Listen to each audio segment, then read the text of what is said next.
Welcome back to the Twinspires Racing Roundtable. I'm Ashley Anderson here with James Scully and our special guest today, Blaise Bollman, our fearless producer of the Racing Roundtable and Twinspires jury, filling in for Vance Hansen today. And we're going to be talking about Oaklawn Park opening weekend, other notable performances across the country, and we'll look ahead to 2024 because today is our final Racing Roundtable of 2023. Blaise, it's good to see you on this side of the camera. I'll let you start things off today. We had opening weekend at Oaklawn Park. So what were your takeaways from opening weekend? Thanks, Ashley. It's good to be back. I know Vance Hansen has his schedule varies with his PTO. So, yeah, I'll kick it off. Oaklawn Park, great opening weekend. Just a two-day opener, Friday and Saturday. But catching my eye was Tejano Twist. This Chris Hartman trainee debuted in opening weekend on the Ring the Bell Stakes. Sprinting. He broke last from the gate, lagged behind the pace setters throughout, and until Chris Landeros went about 5 or 6 wide into the final turn to get him down the stretch to win by, I believe, about 5 lengths or so. This was something to me. I see a horse for the course. This horse has been on the board, or has never been off the board in 5 starts at Oaklawn, and is, basically, again, I'll repeat myself, a horse for course, and has most likely should be pointed towards the King Cotton sprinting race, the Whitmore, which is formerly the Hot Springs, and then eventually to the Count Fleet at the end of the meet. So Chris Hartman, as you'll get into, him and Brad Cox have been hot, but definitely this sprinter is a horse for course and someone to look out for in this Oaklawn Park winter meet. All right. And I'll be talking a little bit more about Chris Hartman as well. But James, what were your takeaways at Oaklawn? Well, I'm gonna mention Tejano Twist. I might be a little bit more bullish on him for the 2024 season than Blaise. I thought he really started to come on last winter at Oaklawn. And if you look at it, he ran a good third in the Grade 1 Churchill Downs Sprint in early May on the Derby undercard. I thought behind Cody's Wish. Wasn't only made a couple more starts. He was on the sidelines by July 1st. And what really caught my eye was that he came back off a 4-month freshening at the end of his 4-year-old season with a huge win at Churchill Downs. I thought he was impressive in that bet on Sunshine, winning it convincingly from off the pace. And he just moved forward off that race. Now, obviously, he likes Oaklawn. Blaise is correct. He's going to point for all those stakes and be probably the horse to beat in all of them. But I think that Hartman's got bigger goals than just these graded stakes at Oaklawn to come. I think he's got a chance at age 5, Tejano Twist, to really take a step up in the sprint division. The other horse I'll mention from Oaklawn is Valentine Candy. This is a colt that broke his maiden at Saratoga. We saw Breeders' Cup Juvenile Fillies winner, just FYI, for Justify and Hard to Justify, won the Breeders' Cup Juvenile Turf. Phillies Turf. They both won on the they broke their maiden at Saratoga. And Valentine Candy then dropped his next few starts after that. Well, he got back on track in the 5.5 furlong Advent Stakes. Thought it was a very sharp performance on the front end for Steve Asmussen. And one thing about Justify is he's a second-year sire in 2023. I just think he's poised for incredible success moving forward. His first Grade 1 winner this year at Stud was at 1.25 miles on turf. He's got sprinters, dirt routers. I think his offspring could do it all. So I came away impressed by both Tejano Twist and Valentine Candy, Ashley. Hey, James, if I could real quick, James, were you worried at all that his speed rating, whether you're a buyer person, whether you're a bris, were you at all apprehensive with this run by Tejano Twist not being a triple digit? I believe he was somewhere in the 80s. Does that concern you at all? Well, I'm going on the Bristnet numbers, so he got a 96, and he earned some numbers. Now, granted, those numbers are going to have to continue to increase at age 5 coming up in the coming months. But I think he's eligible. He ran numbers in the high 90s, ran a couple of 100s, 101 type figures last year early in the season. I think he gets stronger as Oaklawn Park meet moves on. So I thought that was just a terrific race to keep moving forward off of. I just think he's come back from this freshening, a better horse, and I'm excited about his future, Blaise. Right on. Thanks. Now I wanted to talk about a couple trainers, which Blaise, you mentioned Brad Cox and Chris Hartman, and I was going to go into some stats with them on opening weekend because Brad Cox had 3 wins in 2 seconds from 5 starters, all in maiden special weights. He had a 2-year-old filly in Silver Rose win at 6 furlongs. He had Circe, a 2-year-old Good Magic Gelding, Of course, Good Magic was the sire of Mage, who won the Kentucky Derby. And then In Good Taste, a 2-year-old filly, won at a mile. His second place finishers were beaten just a neck and 3/4 of a length. So he was that close to having 5 winners from 5 starters. And he's tied for first with 3 wins with Steve Asmussen to start the meet, but has a much higher win percentage, which is 60%. And then with Chris Hartman, he had 2 wins, 2 seconds, and a third from 7 starters. And Tejano Twist, you already mentioned, winning by 5 lengths. Stablemate Necker Island came in second in that stakes as well. And then Andy's Candy was third to Valentine's Candy in the Advent Stakes. And then Hartman also had a maiden winner in Texas Town who beat Brad Cox's Crushed It by a neck. So 2 trainers that had very hot starts this weekend. So definitely want to keep an eye on them going forward with this meet. And I'll point out Asmussen, he's run hot and cold. He can run hot and cold. He got up to 4 start at Turfway Park. You referenced he had a whole bunch of starts over the weekend, but at least he won 3 races. So his stable's doing better at Oaklawn to start the meet than it did at Turfway. Yeah, actually, if I could just throw in a couple numbers to expand on what you were given there, I just want to let bettors know this is more of a human connection and things that are going on at Oaklawn for us at twinspires. But for all the bettors out there, if you were wagering $2 mutuals or whatever you'd want to wager at Oaklawn, basically the payouts have been outstanding. We're averaging right now just shy of $19 for a $2 mutual win payout. We had some really nice winners with Butterbean paying $24. And I believe it was the Advent or Mistletoe. Sorry, it's skipping my mind. Mistletoe. Thanks, James. And then we had another $84 winner. And amongst those winners, we got a real winner for all our players out there with Emily Gullickson's expert picks in platform videos back this whole season. We're really excited to announce she'll be doing that for us at Oaklawn. And she had some really nice prices on day 1. Was a little cold day 2, but she'll heat up again and she'll be there for our twinspires players. Also, a quick shout out to the new track announcer, Matt Dinnerman. It was a bummer to see Vic Stauffer go. I kind of grew up with Vic Stauffer at Hollywood Park. He's a great voice. Worked with him a little bit at my former place of employment there in Los Angeles. So, Matt Dinnerman's come in and I think done a great job. He brings a little bit more color commentary to his calls, or kind of sees himself as a reporter. So it's going to be a little, I think, different for some of those hardcore viewers of Oaklawn Park's product. But again, I remember Matt Dinnerman when he was on top of Del Mar. He's a local Solana Beach guy, and he'd be on the top of Del Mar recording race calls into a tape recorder. So to see him progress from there to then calling at Golden Gate Fields and now getting the opportunity on it at a huge track that Oaklawn Park is, I just really want to say, it's great to see Matt Dinnerman in that position. Yeah, I'll echo that point. I was waiting for Matt to say his name is, and I was like, oh, okay, that's not going to be the case anymore. Sorry. Yeah, it's not the goof on the roof. So Matt Dinnerman started recording from a rooftop at Del Mar into a tape recorder. I remember, but he's all business. All right, well, let's move away from Oaklawn for a second and talk about other races across the country this week. So, James, what else caught your eye over the weekend? I'm going to mention Katish. She came back in the My Charmer Stakes and ran a really big race in her first start for Michael Stidham. This is a 4-year-old filly. She needed 5 starts to break her maiden before breaking through like a year and a half ago in the spring, and then raced sparingly in 2022 and only made 1 start this year.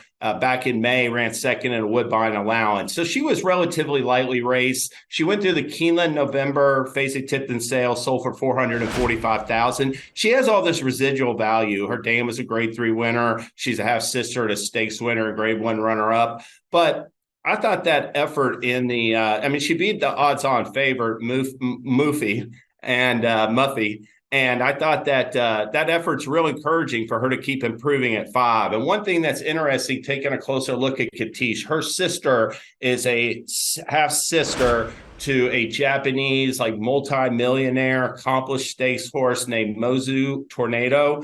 And that Mozu Super Flare. And Mozu Super Flare earned her first grade 1 victory as a 5-year-old. So there's some immediate pedigree, encouraging factors there that she can continue to get better as she gets older. In fact, I think all of her best races are in front of her. So I came away impressed with Katish and the My Charmer Stakes at Turfway, Blaise.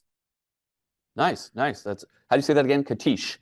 Katish, thank you. All right. Yeah, my what else? I got a few here, and it's kind of going to open up not just our normal ho-hum racing, but First thing that caught my eye was HKIR night out at Shawton. We had early Sunday morning here on the East Coast. There was a really outstanding performance by an 8-year-old Golden 60 who was coming off a 224-day layoff, came back and won the Group 1 Hong Kong Mile for the third time. This was a great story locally in Hong Kong with local Hong Kong jockey Vincent Ho aboard. And literally, if you watch the barrier draw, the horse drew gate post position 14, and the crowd gasped. I mean, you heard the gasps during the draw show. And what Vincent did for trainer Francis Liu in that last 2 furlongs, when he called on this 8-year-old, again, from a 224-day layoff for that turn of foot, exploded. I mean, just was a monster. Reminded me somewhat of an integration type run back there in the Prince Hill. I mean, just the turn of foot was outstanding. And for an 8-year-old, we don't see that much here in the States anymore. I can kind of recall, James, maybe you do too, Ben's Cat for King Leatherberry. He raced at 8 out there in the Maryland circuit. But to see an older horse perform at that level, at that stage, was just outstanding. And other horse that comes to mind for me in the quarter horse scene, which I'm about to get into, is BH Lisa's Boy. Is an outstanding horse that ran older. So, you know, just a really, really nice story there out at Hong Kong. And then I'm going to get it real quick. I got to do this just because it's where I'm born and raised from. But Los Alamitos last weekend had a great, outstanding card for the quarter horse scene. It was the Champion of Champions on Saturday, and that was won by, it was the 52nd running of the Champion of Champions, and it was won by a horse named Flashback. Went off at 9-1 odds. Last year in the Champion of Champions finished second to AQHA and the Champion of Champion Impressium. And this horse won from the 1 hole this year. Very hard for horses to win from the 1 hole. Last time I can remember, I bet the horse, fortunately, because he made an outstanding paddock presence, was Last to Fire with one of my favorite jockeys, Francisco Rubio, aboard. So to win from the 1 hole and to beat an AQHA champion and to finish second the year before is something that hasn't been done in quite a while. This was a Montana bred, which again in the quarter horse scene is pretty rare. This horse faced a 15-mile-an-hour headwind and still won. This was his 5th Grade 1 at 5 years old, and he's raced at 7 different tracks and won 3 Grade 1s at those 7 tracks throughout the West Coast. So outstanding performance. This runner was trained by Heath Taylor, ridden to victory by Francisco Calderon, and the owners Valerino Stables. These connections also went on to the next day to win the $2 million Futurity at Los Alamitos, which is the best race you can win at 2 outside of Ruidoso Downs. And that horse was Train Station V. Train Station V went off as your 40-cent favorite, broke from the gate prematurely before, and actually had to go be reloaded behind. The jockey Francisco Calderon thought the race already happened. And again, to get a 2-year-old horse, a quarter horse that are so geared up, broke from the gate, had to be geared down, brought back around, loaded up, and to win the way he did in impressive fashion, because he was bumped 3 times throughout the race. And I mean, after 100 yards of that race, you know Train Station V won. A really nice story. Again, the same connections that won the Champion of Champions. And what's even cooler is jockey Francisco Calderon used to watch the quarters back in the day when I would be there producing it. And he grew up watching Los Al racing. He really wished his family could be there. He actually set a all-time AQHA season earnings just shy of $7 million. So this is something from a kid who used to just watch the quarters at nighttime and put a little saddle on top of his laundry basket and pretend to ride. It's just a really nice, organic story for a local Latino boy from the area. So that's what definitely caught my eye on the quarter horse scene and across the pond in Hong Kong. Well, we appreciate the wide range of talking quarter horse racing, Hong Kong racing. We don't always get to do that on the round table. So thank you, Blaise. Yeah, it varies. It varies. And Golden 60s win was awesome. That was right, really James? Emotional, and I love those kind of performances. And yeah, Ben's Cat, I mean, he was like a late running sprinter, and he was terrific. But I mean, even Whitmore, and I'm old enough that I grew up with Forgo and John Henry, so I love these old geldings. Well, before we move on to our next section, I was going to talk a little fairgrounds, Louisiana Champions Day, and Star Guitar. Very significant. Louisiana bred had 3 stakes winners on Champions Day. Touch Upon a Star won the Classic and is now 6 for 7 in 2023 and has One loss this year, which was just a second. So doing very well. Overcharged a 5-year-old mare won the ladies sprint stakes. We had Behemoth Star, a 5-year-old gelding won the turf stakes. And then Star Guitar also had a few stakes placed runners as well. Spirited Beauty finished third in the ladies sprint stakes and Guitar Solo third in the Lassie stakes. And then on top of that, Star Guitar had a maiden winner in, I believe it's Carpiece. I'm not sure if I'm saying that right. Debut winner out of a lemon drop kid mare at fairgrounds as well. So obviously Star Guitar, very significant horse over in Louisiana, a 4-time Louisiana bred horse of the year, won several other honors as well. So very cool to see all of those winners this weekend at fairgrounds. And nothing to say about that. No, we got to get you to create, Ashley, a Louisiana kind of horses to watch for our stable alerts. You know, that's something that's really valuable to our players, and maybe we can get you to kind of create a fairgrounds stable so people can do some quick ads to those at twinspires.com using stable alerts. I'll work on that. All right, finally, with it being our final episode of the Racing Roundtable in 2023, which horse or storyline are you excited to follow in 2024? Blaise? Well, I'm going to be a real homer here, and I'm just going to stick to my new hometown of Louisville and some of the runners I saw recently here in the 502 underneath the Twin Spires at Churchill Downs. And again, being a homer, I'm going with these kind of pedigree half plays, half two significant horses. And my first one's Knight's Bridge. This is a half to Speaker's Corner. It's trained by Hall of Fame trainer Bill Mott. And if anyone knows Bill Mott, he's going to take his time with his horses, just as he did with Speaker's Corner. But Knight's Bridge, first time out at Churchill, was watching it. I was there. I mean, just blew him away. 7 furlongs, won by, I think, 10.5 lengths are my notes. And this is one to watch. This is owned by Godolphin. And again, Godolphin is going to give all the faith into Bill Mott to let them take their time with this horse. I was looking up before we were recording this, and his last out work was at Saratoga, 5 furlongs, and I believe it was October 28th, 102, 5 furlongs. So, I'm hopefully this horse will get on the Derby trail, but we'll see. Definitely one to watch and to put in your stable alerts. That's for you, Jeremy Jones. And secondly is going to be Mullion. This Brad Cox trainee, second time out at Churchill Downs, won by 10 lengths as well, in hand with Florent Giroux. And actually, its second race was at a mile. And this was very impressive win. This horse is a half to Mandaloun. We all know the story of Mandaloun, Kentucky Derby winner. But this horse recently breezed at Churchill Downs December 7th, so about 5 days ago, 4 furlongs in 49 flat. So one I'm definitely going to watch again. Homer play here, Brad Cox, a Bill Mott horse, halves to major significant runners. Yeah, that's it, Ashley. Yeah, and I think Knight's Bridge closed at 19-1 in the second pool for the Kentucky Derby wager. So yes. To watch. I don't think, how do you say it? Mullion? Mullion. Yes. Mullion. I don't think he quite made it onto that pool, but maybe pool 3. I'll be licking my chops for the next one. And Knightsbridge ran on the Breeders' Cup Friday undercard, at Churchill Downs on the Breeders' Cup Friday. So some people might have missed that performance, but definitely won. I bet a few bucks on him in pool 2. I even bet Parchment Party is stablemate for Mott and a couple other horses. And for me, what I'm most looking forward to is Kentucky Derby 150. I think it's going to be it's so anticipated. I think it's going to be a celebration. The Kentucky Derby is my beat. I spend a lot of time analyzing, writing about it, following it. One thing that gets me excited also a little bit about this year is that it is about the horses.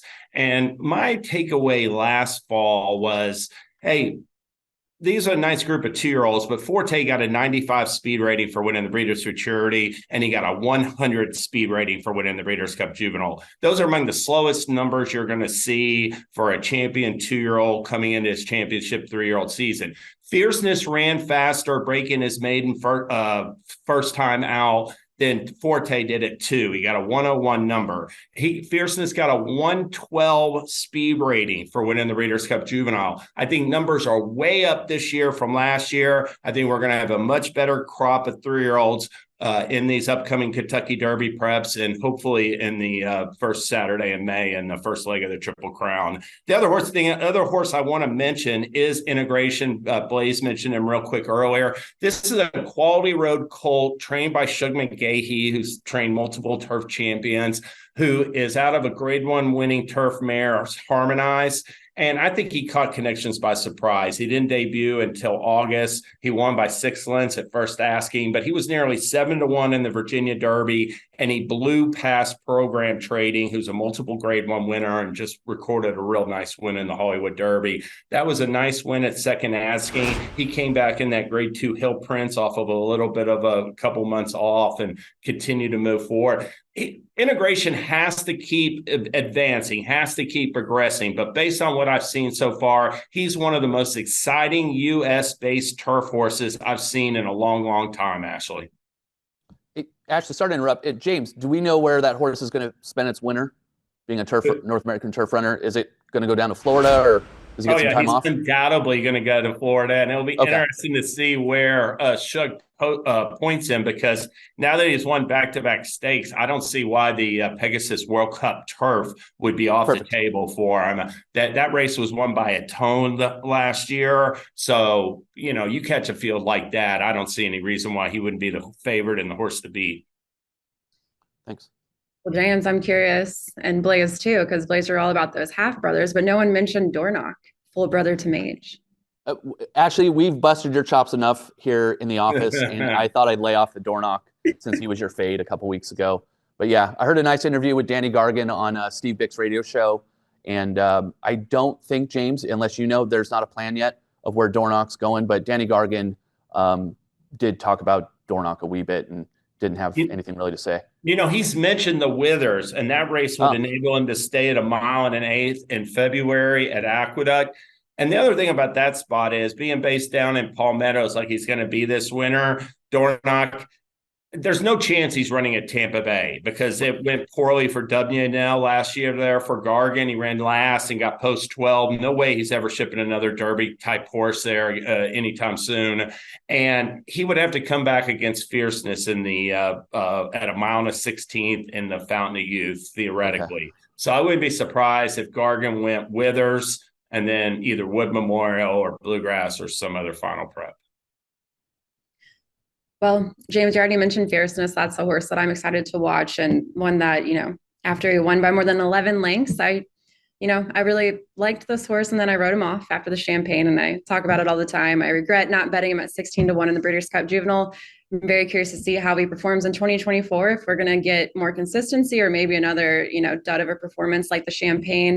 And then there's the Wine Steward. I've been following Vino Rosso in his first crop sire year, and the Wine Steward was a horse that was going to race in the Breeders' Cup Juvenile, but scratched. And before that, he had won his first 3 starts and then was beaten just a half length to Locked in the Breeders' Futurity at Keeneland. So I really liked him he had drawn the rail post. He was 8-1 in the Breeders' Cup Juvenile. Don't know what, we really won't ever know what would have happened, but I think he had a shot there. So I'm interested to see where he runs next. And I think he could be a contender. He doesn't have that triple digit Bristnet speed figure like you were talking, James. His best is a 97, but he's only stretched out beyond 6 furlongs once. So we'll see if he can improve off of that last performance in the Breeders' Futurity.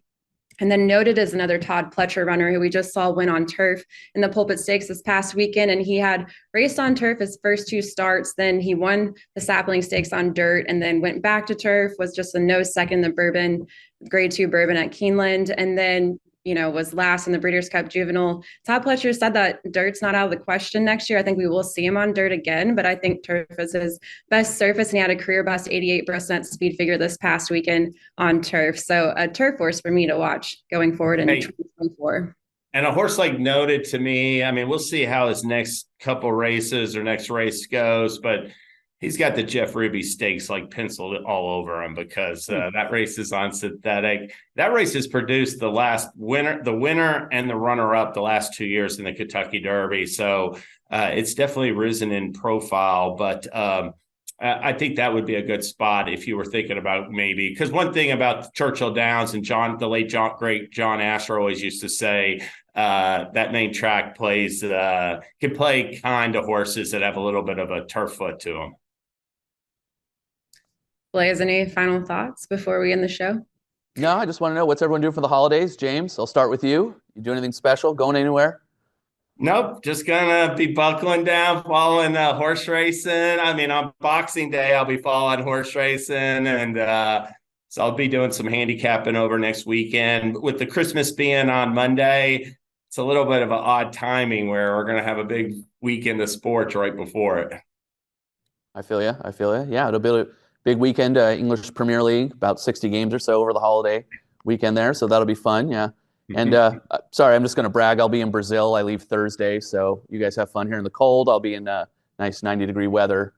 Is that what is that? Is that the Copacabana, or what do you go down there for? No, I'll be a little somewhere north of that, more towards the equator, making myself nice and red, and hopefully not, producing any basal cell skin cancer that I don't need anymore. But yeah, that's it. Just wanted to brag. What about you, Ashley? Where are you headed to do?